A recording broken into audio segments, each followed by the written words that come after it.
Good morning all of you. Today we will discuss about समतल वृत्तीय कुंडली के स्वप्रेरकत्व के लिए व्यंजक स्थापित कीजिए तथा क्या कुंडली के स्वप्रेरकत्व को प्रभावित करने वाले कारकों को समझाइए। ऐसा सवाल आएगा, ठीक है। तो आपको व्यंजक स्थापित करना है और व्यंजक स्थापित करने के बाद क्या करना है, उसके लिए उसको प्रभावित करने वाले कारकों को भी क्या करना है, हमको समझाना है। Clear that.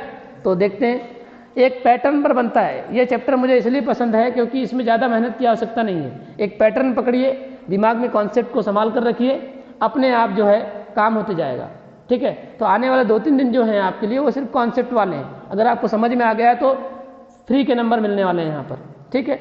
समतल वृत्तीय कुंडली है। समतल का मतलब तल पर रखी हुई, मान कर चलो, या जमीन पर रखी हुई कुंडली, ठीक है, उसको बोलेंगे। और वृत्तीय है तो समतल वृत्तीय कुंडली कहलाएगी वो, ठीक है। तो जो कुंडली के बारे में अभी तक पढ़ते आ रहे थे वही समतल वृत्तीय कुंडली ही है ना। अब उस समतल वृत्तीय कुंडली की त्रिज्या मान लेते हैं कितनी है, r है। क्षेत्रफल मान लेते हैं कैपिटल A, है ना। वृत्तीय कुंडली का क्षेत्रफल कितना मान लेते हैं, कैपिटल A। उसमें प्रवाहित धारा कितनी मान लेते हैं, I मान लेते हैं। और फेरों की संख्या कितनी मान लेते हैं, n मान लेते हैं। कितनी चीजें माने हमने, 4 चीजें माने। माना कि 2-3 लाइन लिखना है। माना कि किसी समतल वृत्तीय कुंडली की त्रिज्या कितनी माने, त्रिज्या स्मॉल r, है ना, कॉमा क्षेत्रफल कैपिटल A, फेरों की संख्या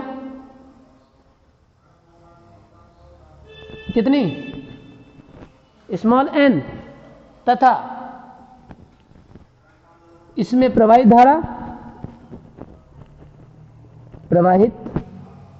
धारा, I है। तब कुंडली के केंद्र पर चुंबकीय क्षेत्र की तीव्रता, तब कुंडली के केंद्र पर चुंबकीय क्षेत्र की तीव्रता। हाँ, कुंडली के केंद्र पर चुंबकीय क्षेत्र की तीव्रता का सूत्र मैंने अभी लिखवाया आपसे। क्या था बताइए, μ0 ni/2r। अभी याद करवाया हमने, है ना। तो क्या था बताइए, B = μ0 ni/2r, equation number first. ये पहला चरण हुआ, यानी पहली बार में आपको कुंडली के चुंबकीय क्षेत्र की तीव्रता का सूत्र लिखना है। अब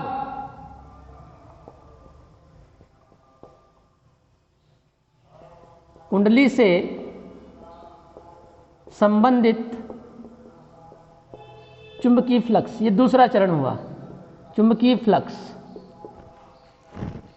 का सूत्र क्या होता है, फाई इज इक्वल टू क्या होता है बताइए, BA होता है फाई इज इक्वल टू। याद है, चैप्टर की शुरुआत में सबसे पहले मैंने चुंबकीय फ्लक्स ही पढ़ाया हूं। फाई इज इक्वल टू क्या होता है, BA, ठीक है। और यदि फेरों की संख्या n है तो क्या हो जाएगा, NBA हो जाएगा। समझ गए, यानी कि फाई इज इक्वल टू क्या लिखेंगे आप, सूत्र तो होता है BA cos थीटा, थीटा इज इक्वल टू 90, तो BA हो जाएगा। अधिकतम फ्लक्स 90 पर आता है, तो इज इक्वल टू क्या आएगा, NBA हो जाएगा। सूत्र होता है BA, फेरों की संख्या n है इसलिए NBA। Clear that, equation number हो गया ये। यहाँ पर B की वैल्यू पुट कर दीजिए, B की वैल्यू, है ना। Phi is equal to n जैसा का वैसा, B की वैल्यू μ0 ni/2r इंटू A। थोड़ा सा अच्छे से लिख दीजिए, है ना।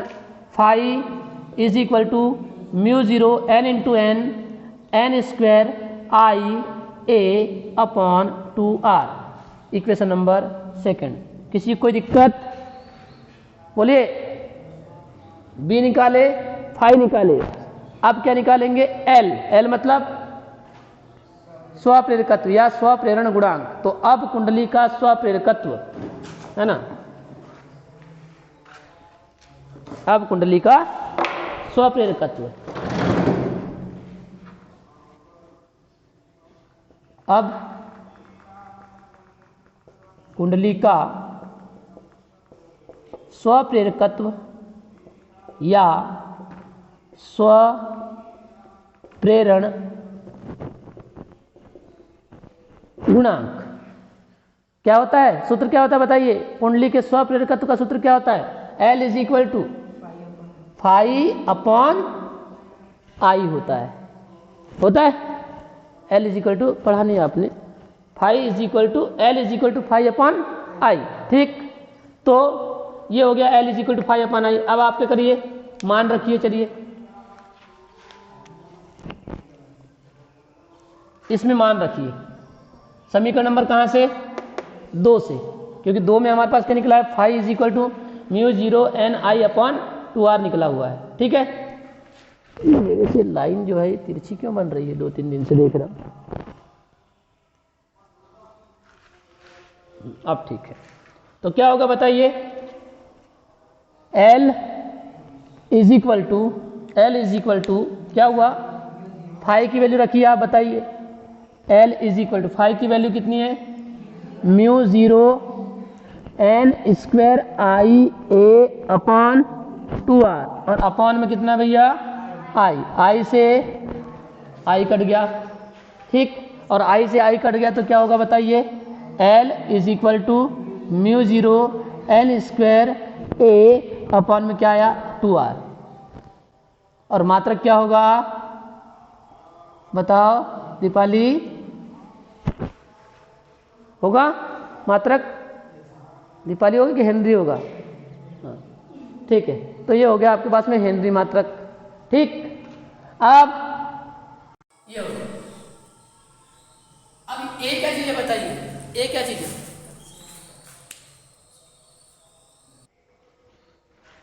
परंतु ए क्या चीज है बताइए? क्या है ये? क्षेत्रफल। ए है कुंडली का क्षेत्रफल, और कुंडली का क्षेत्रफल कितना होता है बताइए? हाँ बोलो गणित वाले, कुंडली का क्षेत्रफल कितना होगा? ये लो, अरे मूर्खों, कुंडली कैसी है? कैसी है कुंडली? वृत्तीय है, तो क्षेत्रफल क्या होगा? वृत्त के क्षेत्रफल के बराबर होगा, और जब वृत्त के क्षेत्रफल के बराबर होगा तो क्या होगा? क्या होता है वृत्त का क्षेत्रफल? वृत्त का क्षेत्रफल किसी को नहीं मालूम? बहुत बढ़िया, ये 2 पाई आर वाला कौन है? पाई आर स्क्वायर होता है। वृत्त का क्षेत्रफल कितना होता है? पाई आर स्क्वायर होता है। इतनी भी अगर मालूम नहीं है बात तो फिर क्या मतलब है पढ़ने से? पाई आर स्क्वायर होता है वृत्त का क्षेत्रफल। कितना होता है? पाई आर स्क्वायर। इसलिए यहां मान रखिए L इज इक्वल टू, वृत्त का क्षेत्रफल न जाने 5वीं से पढ़ रहे हो कि 6वीं से पढ़ रहे हो, लेकिन वृत्त का क्षेत्रफल और वृत्त की परिधि जब भी आता है ना, तुम्हारा दिमाग घूम जाता है पूरा, कि वृत्त का क्षेत्रफल पूछा गया तो परिधि का सूत्र बताते हैं, वृत्त की परिधि का सूत्र पूछा गया तो वृत्त का क्षेत्रफल बताते हो। हद कर दी तुमने। 6वीं 7वीं में पढ़े हो वृत्त का क्षेत्रफल और परिधि,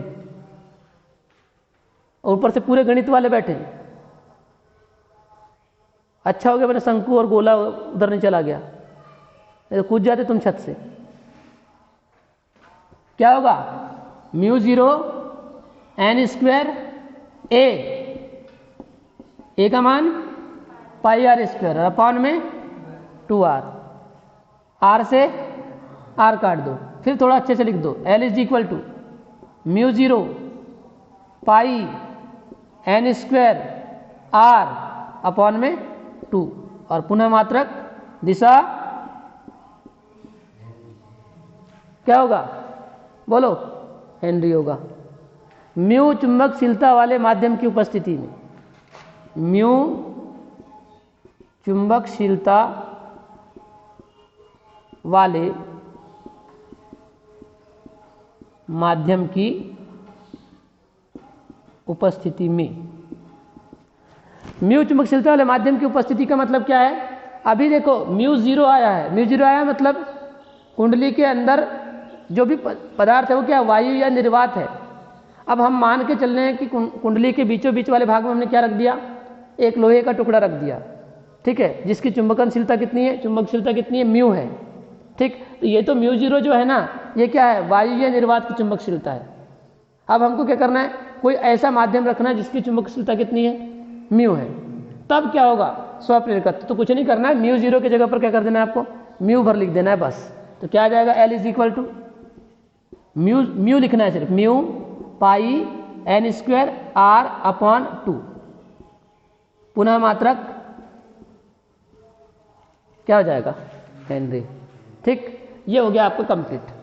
ठीक है, अब बात आती है यहां पर, क्वेश्चन क्या बोला था मैंने, बताइए क्वेश्चन क्या बोला था मैंने, समतल वृत्तीय कुंडली के स्वप्रेरकत्व के लिए व्यंजक स्थापित कीजिए तथा यह स्वप्रेरकत्व किन किन बातों पर, एक कौन कौन सी, किस किस बातों पर क्या करता है, निर्भर करता है, या प्रभावित करने वाले कारकों को समझाइए, है ना।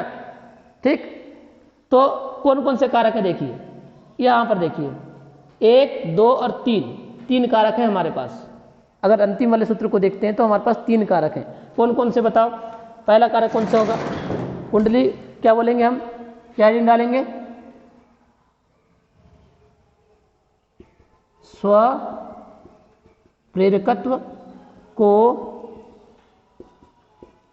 प्रभावित करने वाले कारक, स्वप्रेरकत्व को प्रभावित करने वाले कारक। पहला बताइए, नीचे सूत्र को यदि आप देखते हैं तो आपके पास में देखो L और L के जस्ट सामने में क्या दिख रहा है, n स्क्वायर दिख रहा है?